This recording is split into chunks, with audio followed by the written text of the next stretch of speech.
let's look at the third command, which is going to be a follow-up to what we are doing. So the third command is what? Unzip. All right.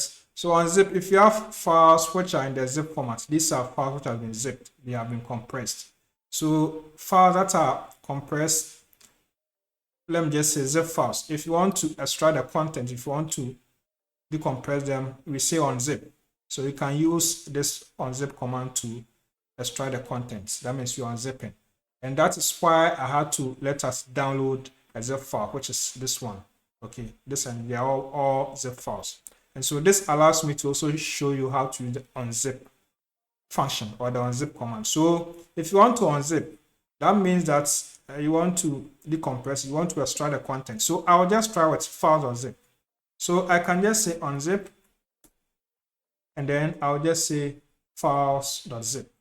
So if I execute this command, then I'm going to see some stuff coming up. That tells you the files or directories which are being extracted. Okay.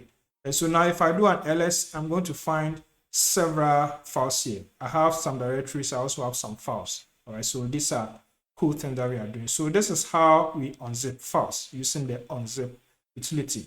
Okay, it's very, very simple and easy to use. So next time, if you see a file which has the extension .zip, it's likely that it's a zip file. So if you want to extract the content, then you can just use unzip to do that.